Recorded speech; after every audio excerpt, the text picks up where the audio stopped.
Wakil Presiden Gibran Rakabuming Raka merespons video viral Roy Suryo dan Dr. Tifa yang berziarah ke makam ibu dan ayah Presiden ke-7 Joko Widodo di Karanganyar, Solo, Jawa Tengah.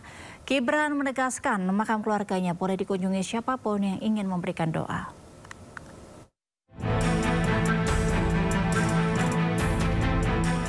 Roy dan kawan-kawan bersama Dr. Tifa sengaja ziarah kubur dan mendoakan sang kakek serta nenek dari Wakil Presiden Gibran Rakabuming Raka.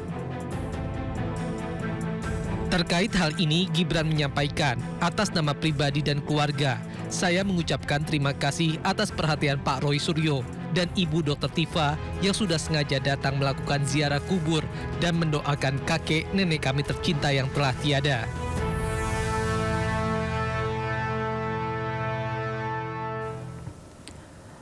Pemirsa, dianggap menteri fenomenal dengan popularitas meroket, netizen gadang-gadang Menteri Keuangan Purbaya Yudi Sadewa maju jadi calon wakil presiden RI. Purbaya mengaku tak begitu pikirkan usulan tersebut.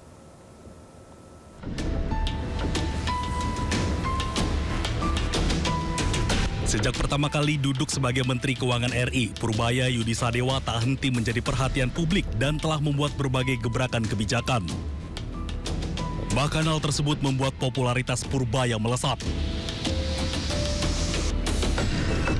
Namun saat ditanya soal peluangnya maju menjadi calon wakil presiden RI, Purbaya mengaku tak begitu memikirkan hal tersebut.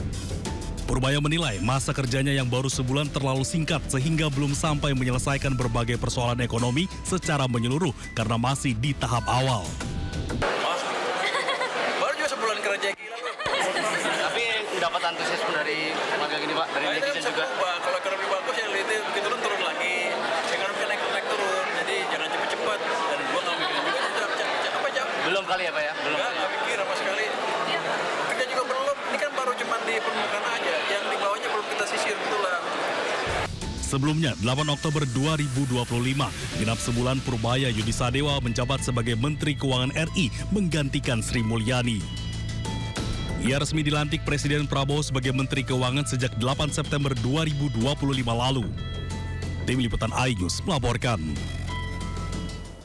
Sebulan menjabat, Menteri Keuangan RI Purbaya Yudi Sadewa penuh gebrakan. Menjabat sebagai bendahara negara, Purbaya sempat bergurau tugas yang diembannya lebih santai saat memimpin LPS.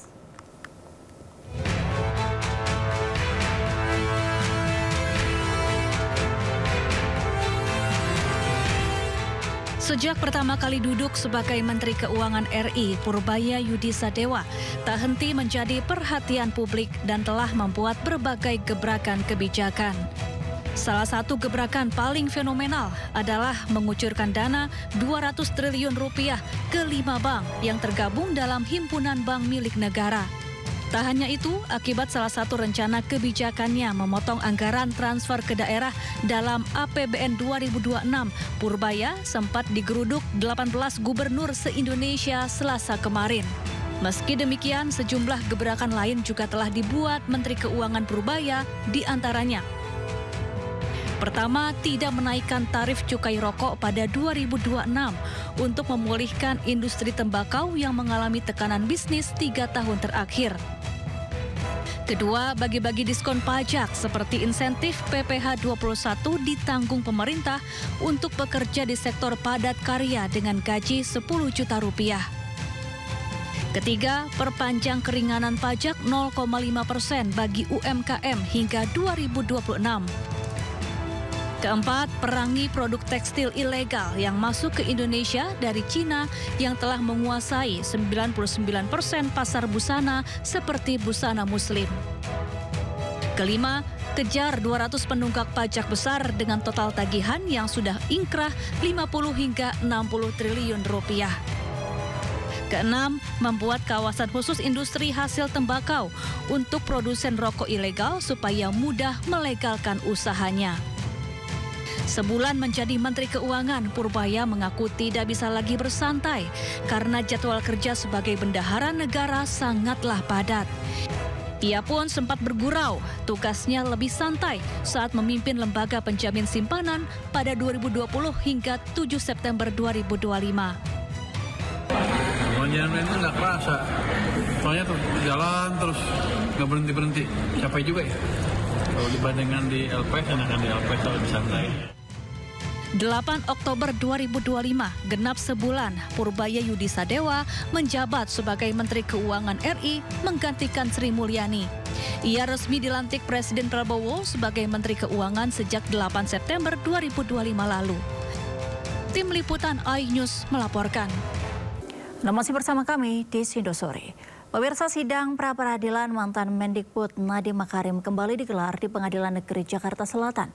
Agenda sidang memasuki tahap pembacaan kesimpulan dari pihak pemohon dan termohon sebelum hakim jatuhkan putusan dalam waktu dekat.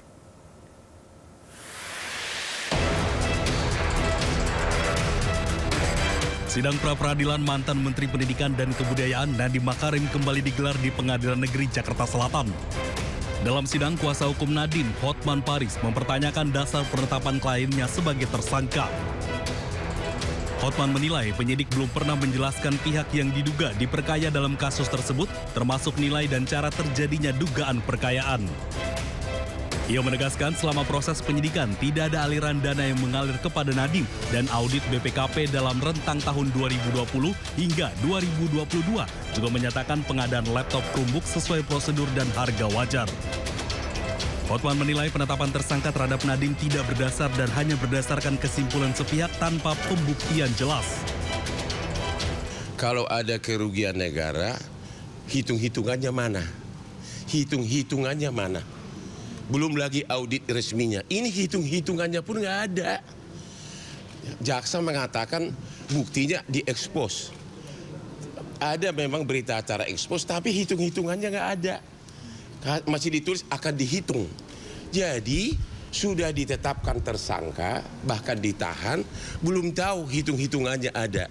Kalau hitung-hitungannya lagi dihitung, kan bisa nol, bisa tidak ada, bisa ada gitu kan.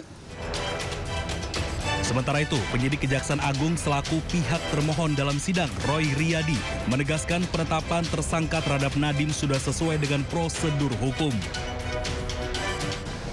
Tadi sudah kita bacakan poin-poinnya dalam kesimpulan kami.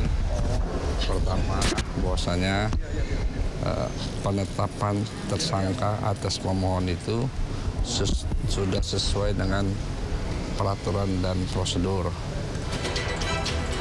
Pihak Kejagung pun mengaku sudah menyita sejumlah dokumen dan barang bukti elektronik yang dinilai relevan untuk menetapkan Nadiem sebagai tersangka.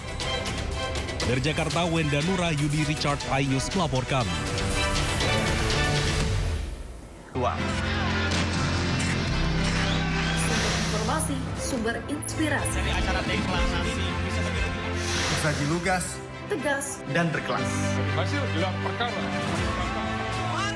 semuanya lengkap di sini. Sindo News TV, Beyond Headlines.